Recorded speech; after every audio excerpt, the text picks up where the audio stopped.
जी नमस्कार दोस्तों, एक बार फिर से स्वागत है आपके अपने चैनल मैथ लाइव 2.0 में, जहां प्रत्येक दिन आपको बिहार सिविल कोड का प्रैक्टिस सेट कराया जाता है। और मैथ सेक्शन का जो होता है प्रैक्टिस सेट, वो स्पेशल मैथ सेक्शन का ही कराया जाता है इस चैनल पर। और बिल्कुल एक गजब का ट्रिक लेकर मैं आया हूं आज, और आप देखेंगे और सीखेंगे, बहुत मज़ा आने वाला है आज के क्लास में। और बिल्कुल आप पेन और पेपर लेकर बैठ जाइए, ताकि जो भी आपके लिए यूनिक चीज़ दिखाई दे उसको तुरंत आप नोट डाउन कर लें। थोड़ा सा भी आपको दिक्कत नहीं होने वाला है। हम इस तरह का ट्रिक सिखाने वाले इस सेशन में जो बिल्कुल अद्भुत होगा और बिल्कुल यूनिक होगा। यकीन मानिए, आप हर क्वेश्चन को बिल्कुल एक झटके में चटकाइएगा और आपके लिए हर ट्रिक यूनिक होगा आपके लिए, भरोसा करिए, ठीक है ना। तो अंत तक देखिएगा, हर क्वेश्चन से आपको कुछ ना कुछ सीखने को जरूर मिलेगा। और पेन पेपर लेकर बैठे रहिएगा तो आप नोट डाउन इजीली कर सकते हैं। वैसे मेरे साथ प्रत्येक दिन आप प्रैक्टिस करिए। यकीन मानिए, जब आप एग्जाम हॉल में बैठे होंगे तो हर क्वेश्चन एक एक झटके में आप चटकाते हुए चलेंगे, और थोड़ा सा भी आपको दिमाग पर प्रेशर भी नहीं पड़ेगा, भरोसा रखिए, ठीक है ना।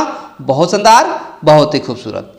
ये रहा अगला स्लाइड, और इसमें दिखाया गया कि सब लोग लाइक कर दें, ज़्यादा से ज़्यादा शेयर कर दें अपने दोस्तों के पास। और अगर चैनल पर पहली बार हैं तो चैनल को सब्सक्राइब करके रखें, ताकि आने वाले अपडेट का नोटिफिकेशन आपको सबसे पहले मिलता रहेगा, या किसी भी क्लास का नोटिफिकेशन आपको सबसे पहले पहुंच जाएगा, ठीक है ना। बहुत शानदार, बहुत ही खूबसूरत। ये देखिए आज का पहला सवाल, और आप देखेंगे और सीखेंगे कैसे इसको एक झटके में चटकाया जाता है। इसमें बोला है कि संख्या 10 से स्टार्ट करिए और 20 तक पहुंचिए, लेकिन सम संख्या लेना है। मतलब 10 लेना है, फिर 12 लेना है, और फिर आपको 14 लेना है, फिर 16 लेना है, और फिर आपको 20 लेना है, 20 तक लेना है, ठीक है ना। और ये सब के सब सम संख्या है। 10, 12, 14, 16, 18, माफी चाहेंगे, यहाँ 18 एक रहेगा, 18 रहेगा, फिर 20 रहेगा, ठीक है ना। और बोला है कि इसका एवरेज निकालना है, तो सबको जोड़कर जितना संख्या है उतना से डिवाइड कर दिया जाता है। सबसे पहले सबको ऐड करेंगे, सबको ऐड कर दें, सबको जोड़ देंगे, ठीक है ना। और नीचे डिवाइड कर देंगे, 1, 2, 3, 4, 5, 6 संख्या, 6 से डिवाइड कर देंगे। जोड़ेंगे तो यहाँ 8, 6, 14, 14, 4, 18, 18, 2, 20 का 0 हो गया, 2 कैरी हो गया, 2, 1, 3, 3, 1, 4, 4, 1, 5, 5, 1, 6, 6, 1, 7, 7 और 2 कैरी कितना हो गया, 9 हो गया। और नीचे 6 है तो 6 से डिवाइड करेंगे 90 में, तब 15 हो जाएगा। और 15 आपके सवाल का सही आंसर हो गया, जो ऑप्शन डी में दिख रहा है। कहाँ दिख रहा है बाबू? तो कहेगा ऑप्शन डी में दिख रहा है, जो बड़ी आसानी से और एक बेस्ट अप्रोच के साथ आपने इस क्वेश्चन को चटका दिया, और थोड़ा सा भी आपको समस्या नहीं हुई। इस तरह के सवाल को चटकाने का बेस्ट ट्रिक यही होता है ना। ये बहुत शानदार ट्रिक होता है, और आप बखूबी आप सीखते भी हैं। बस पेन और पेपर लेकर बैठे रहिएगा, जो भी आपके लिए यूनिक चीज़ दिखाई दे उसको तुरंत आप नोट डाउन करते रहिएगा।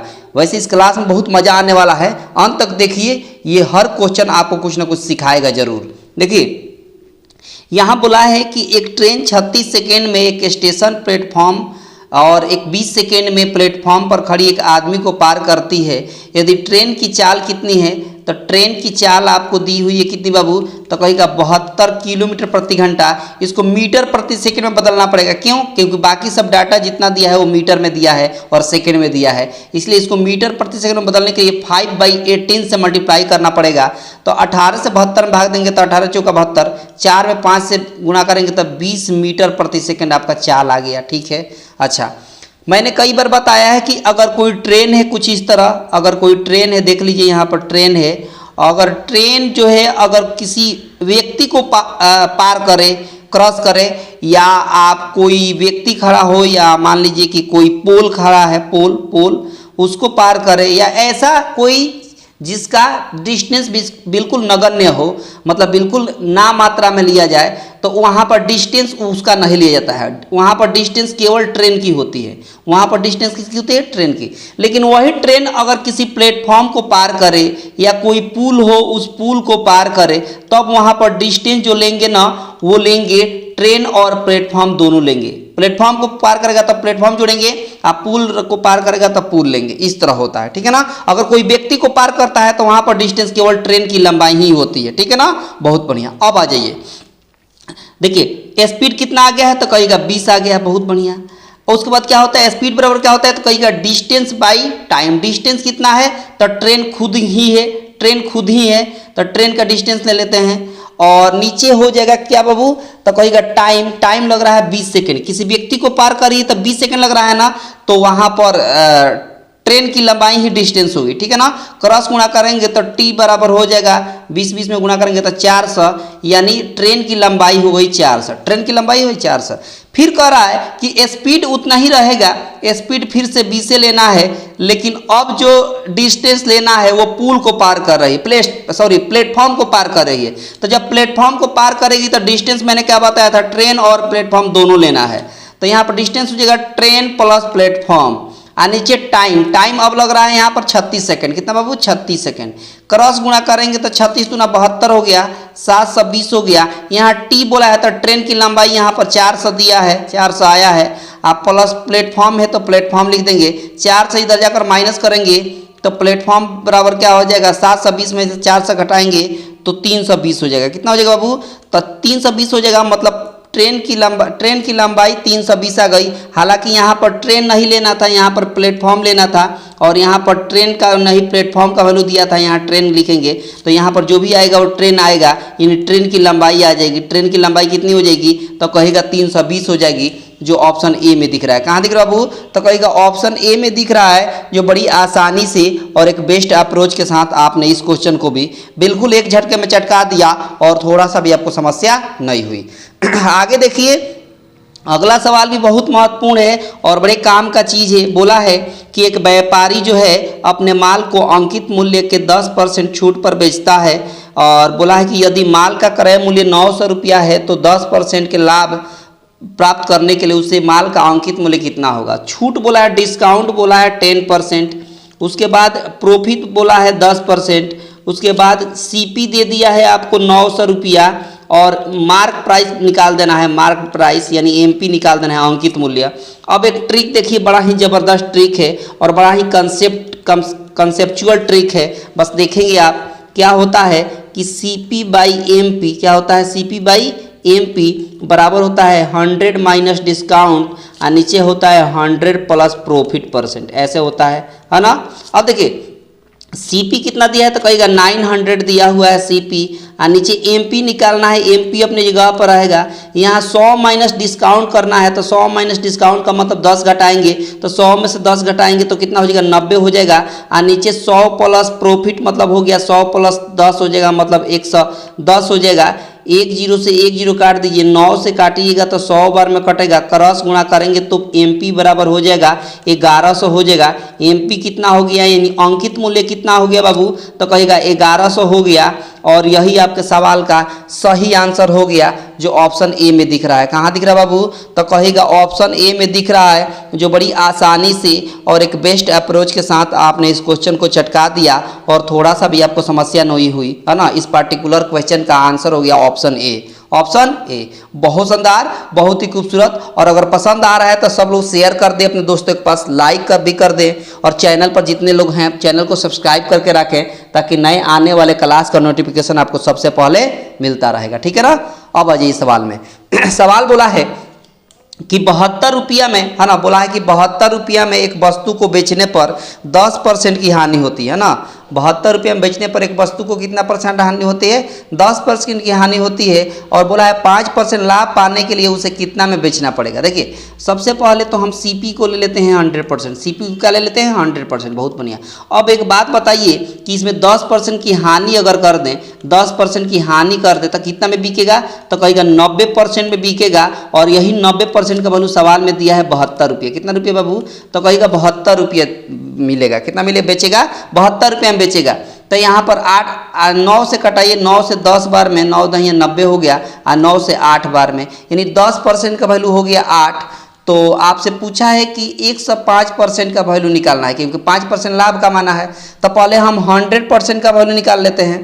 तो 100% का वैल्यू कैसे निकलेगा, तो यहाँ पर क्या करेंगे कि सबसे पहले हम 100% का वैल्यू निकालेंगे। तो 100% का वैल्यू कितना हो जाएगा, तो यहाँ पर हो जाएगा कितना बाबू, तो 8 में 100 से गुणा कर देंगे तो कितना हो जाएगा, 800 हो जाएगा, मतलब क्रय मूल्य हो गया 800।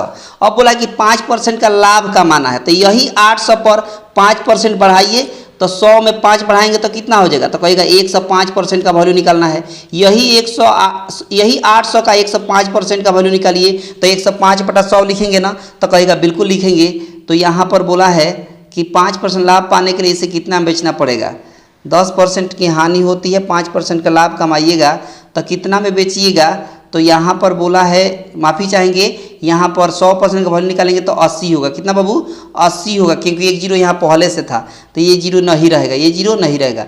यहाँ से एक जीरो कट गया, 2 से 4 बार में, 2 से 5 बार में, अब 5 से कट गया 21 बार में। कितना बार में बाबू, 21 बार में। तो 4 में 21 से गुणा करेंगे तो कितना हो गया, 21 चौका 84 रुपया हो गया। तो अगर 5% का लाभ कमाना है तो कितना में बेचेगा, तो कहेगा कि 84 रुपया में बेचेंगे, यानी ऑप्शन हो गया डी। कौन सा हो गया बाबू, तो कहेगा ऑप्शन हो जाएगा डी, जो बड़ी आसानी से और एक बेस्ट अप्रोच के साथ आपने इस क्वेश्चन को भी बिल्कुल एक झटके में चटका दिया और थोड़ा सा भी आपके दिमाग पर जोर नहीं पड़ा। बड़े आसानी से चटकाते हुए चलिए और थोड़ा सा भी समस्या नहीं होगी, बस आराम से सीखिए और हर क्वेश्चन को बिल्कुल एक झटके में चटकाते हुए चलिए। अब देखिए आगे बोला है कि एक समचतुर्भुज है, ठीक है, और समचतुर्भुज का क्षेत्रफल दे दिया है, समचतुर्भुज का एरिया कितना दे दिया है, तो बोला है कि 175 सेंटीमीटर है ना, स्क्वायर होना चाहिए, ठीक है। विकर्ण का मतलब D1 का वैल्यू दिया है, पहला विकर्ण कितना दिया है, 25। वैसे समचतुर्भुज कुछ इस तरह का होता है, मान लीजिए ये समचतुर्भुज है, ठीक है, इसमें ये D1 होता है, ये D2 होता है, एक D1 होता है, एक D2 होता है विकर्ण इसका, ठीक ना। यहाँ बोला है कि दूसरे विकर्ण की लंबाई मतलब D2 निकाल देना है। अब देखिए एरिया का फॉर्मूला क्या होता है, एरिया बराबर दिया है 175, और समचतुर्भुज का एरिया क्या होता है, तो कहेगा 1/2 इंटू D1 इंटू D2, यानी पहला विकर्ण गुणे दूसरा विकर्ण बराबर 175 है, तो 175 ये एरिया होता है। ये आपको याद रखना पड़ेगा, क्योंकि जितना मेंसुरेशन का क्वेश्चन होता है उसमें आपको फॉर्मूला भी याद रखना जरूरी है ना। तो यहाँ बोला है 1/2, D1 का मतलब हो गया 25 दिया हुआ है, बहुत बढ़िया, और D2 निकालना है, अपनी जगह पर रहेगा, और बगल में बोला है 175, तो 175 भी रहेगा, ठीक ना। उसके बाद क्या करेंगे कि इस 25 से 175 को काटेंगे तो 7 बार में कटेगा, 2 से 7 में गुणा करेंगे, क्रॉस गुणा, तो D2 बराबर हो गया 7 दूना 14 सेंटीमीटर, और यही आपके सवाल का सही आंसर हो गया। यानी दूसरा विकर्ण कितना होगा, तो कहेगा 14 सेंटीमीटर, यानी ऑप्शन डी, ऑप्शन डी। चटका दिया ना, बड़ी आसानी से, आपको थोड़ा सा भी दिक्कत होने वाली नहीं है ना।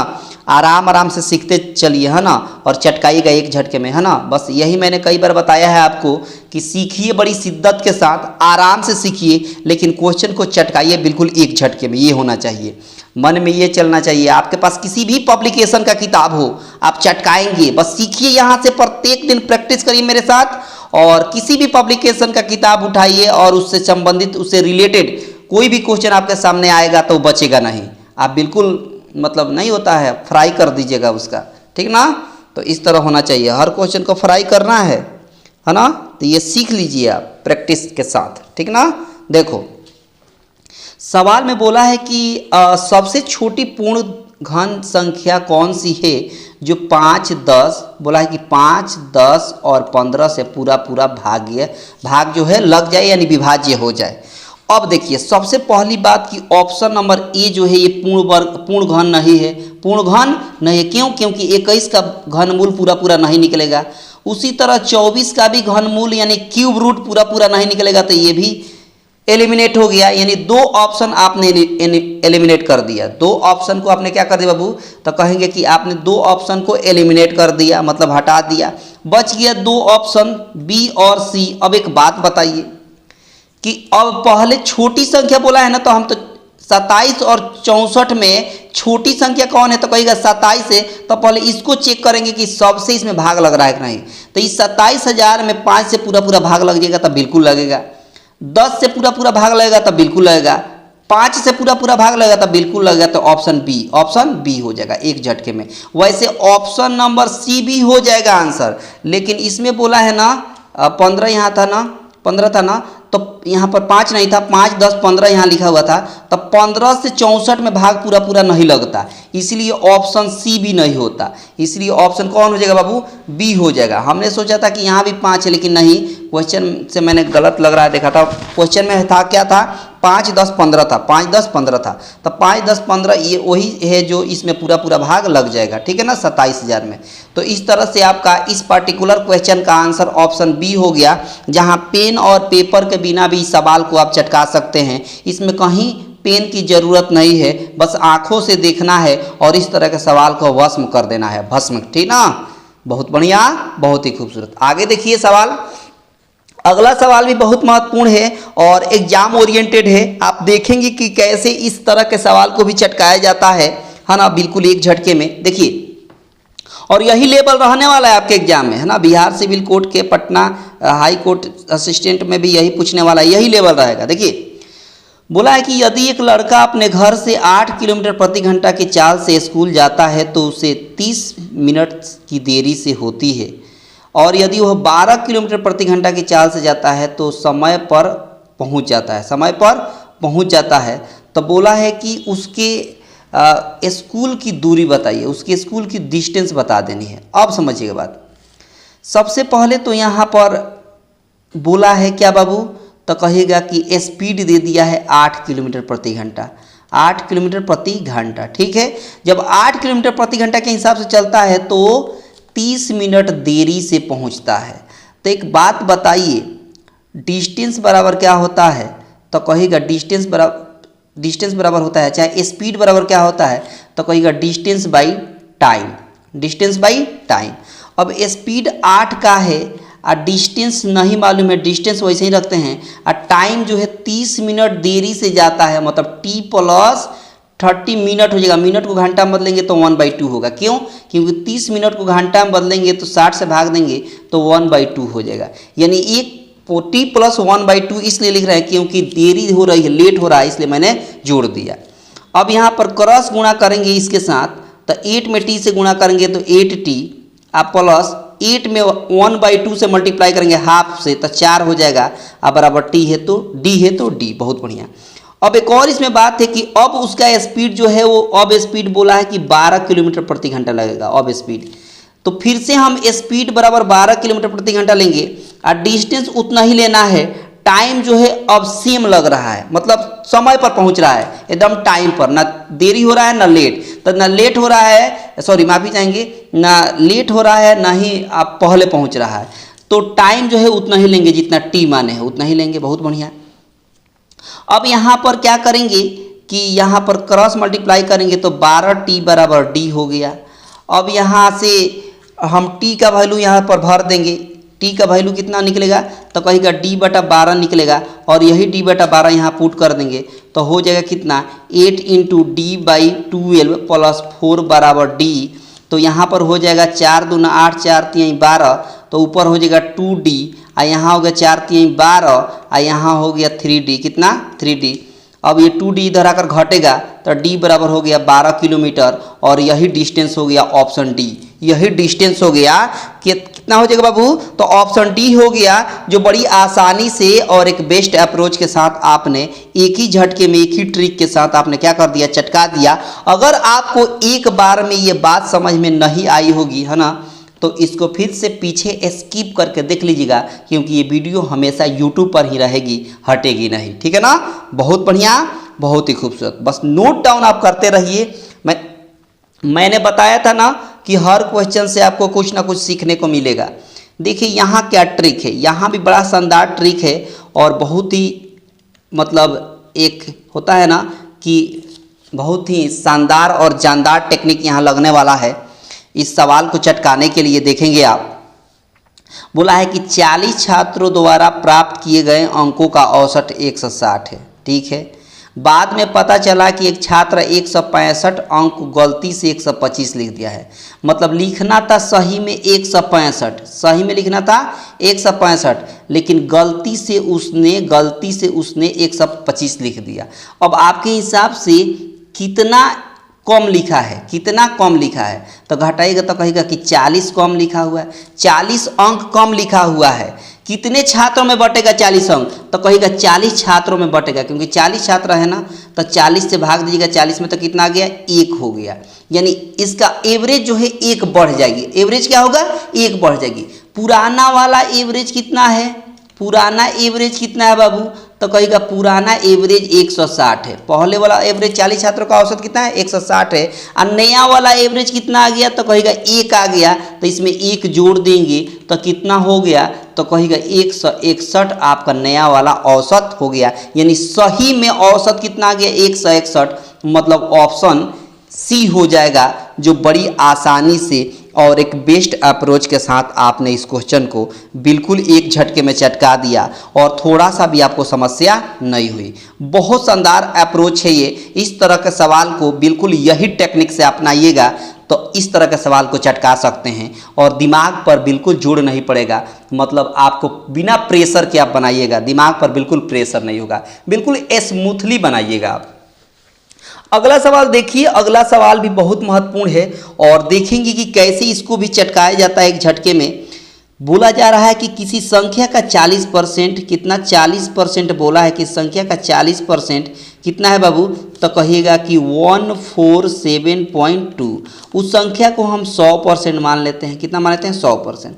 अब एक बात बताइए कि अगर हम ये दशमलव हटाते हैं तो यहाँ एक जीरो आ जाएगा, मतलब 400% हो जाएगा और 400% का वैल्यू 1472 हो गया। बहुत बढ़िया। अब एक बात बताइए, 4 से इसको भी काटेंगे तो 100 बार में कटेगा और 4 से इसमें भी भाग देंगे तो 4 3 12 हो गया, 27 हो जाएगा, 4 6 24 हो गया और 4 8 32 हो गया, 368 हो गया। सवाल में बोला है कि उस संख्या का 25% बताइए। अब एक बात बताइए कि उस संख्या कितना आया है, संख्या को हम क्या माने थे, तो कहिएगा उस संख्या को 100% माने थे, तो उस संख्या का 100% का ही वैल्यू आया है 368। यानी उस टोटल संख्या कितना है तो कहिएगा 368 है। टोटल संख्या कितना है तो कहिएगा 368 है। और इसी का बोला है कि 25% बता दीजिए। 25% का मतलब होता है 1/4। 25% का मतलब क्या होता है तो कहिएगा 1/4। ये मैंने बताया था कब बाबू, तो जब परसेंटेज पढ़ा रहा था तो मैंने बताया था।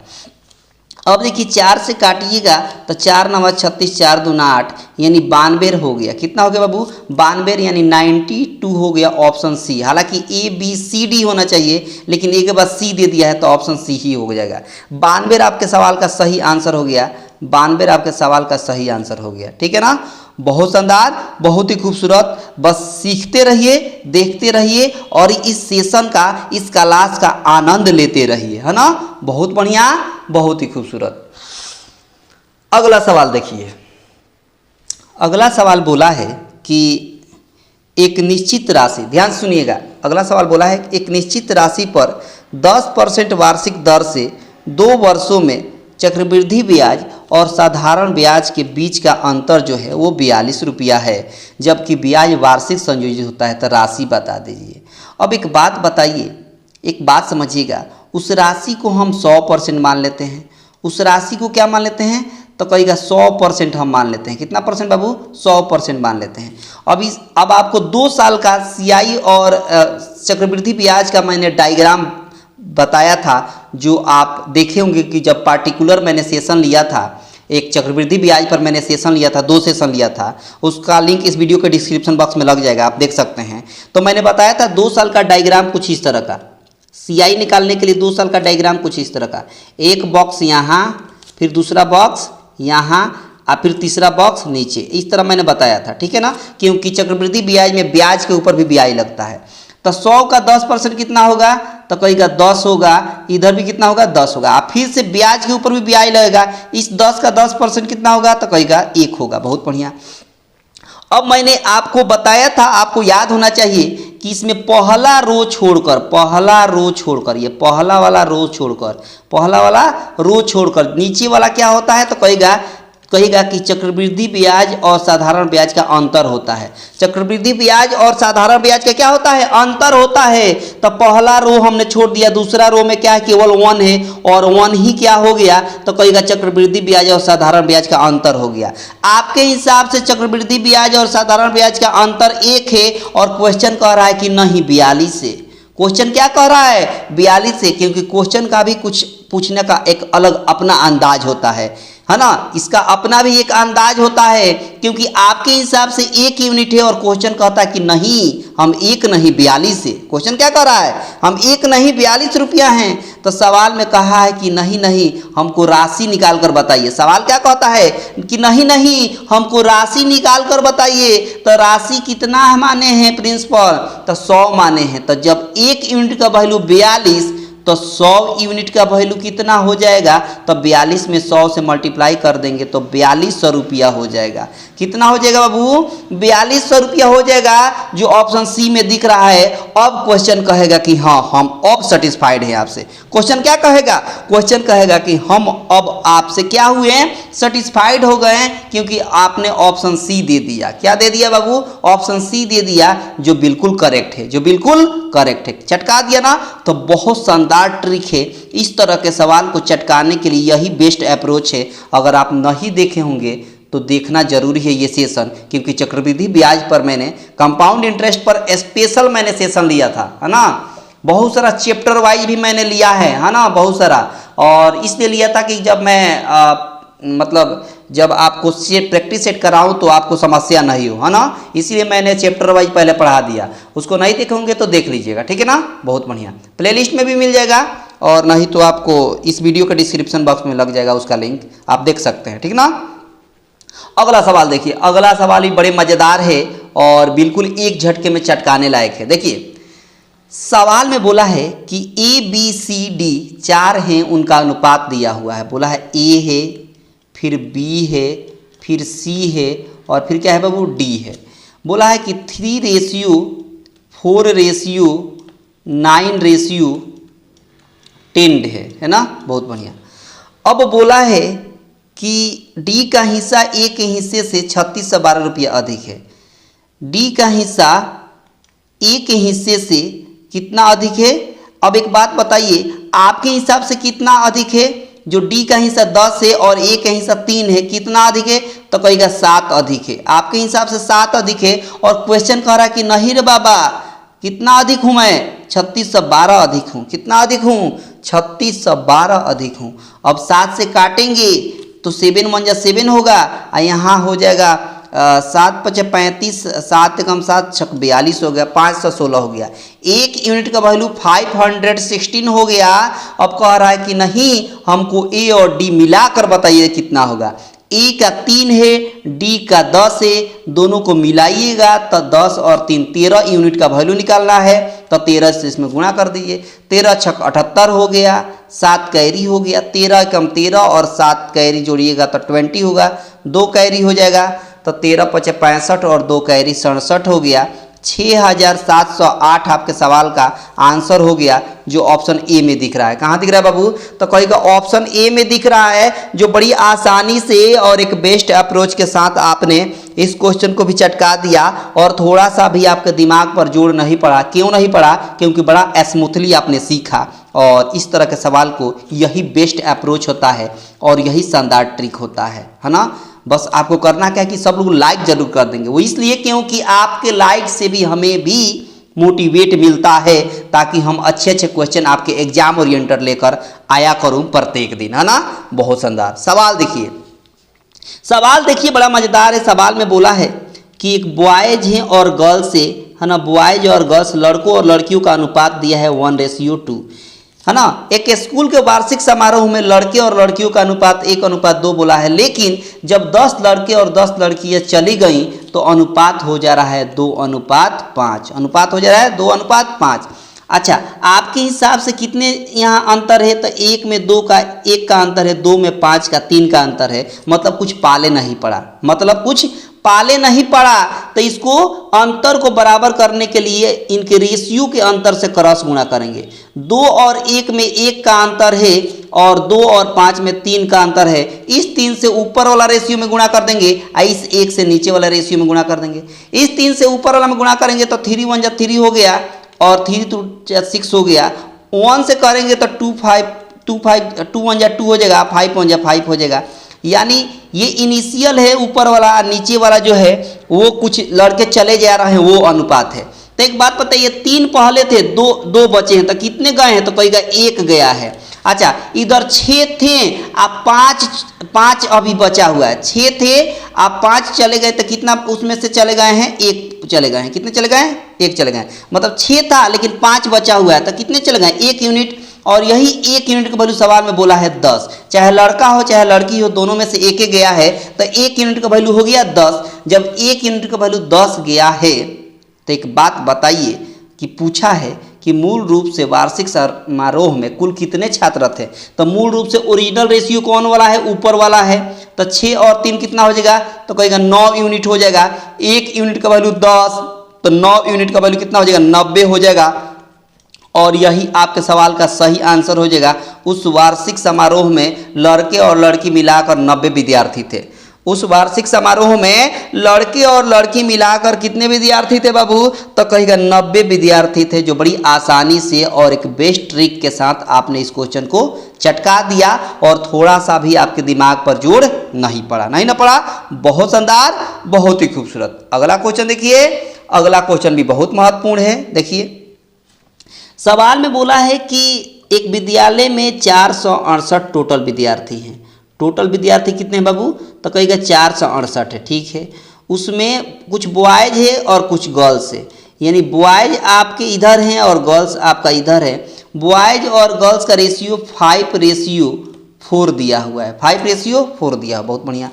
अब बोला है कि उसमें लड़कों और लड़कियों का अनुपात 1:1 करने के लिए कितनी और लड़कियों सम्मिलित करनी चाहिए। मतलब इसमें लड़कियों की संख्या कितना मिला दीजिएगा कि उनका रेशियो 1:1 हो जाए।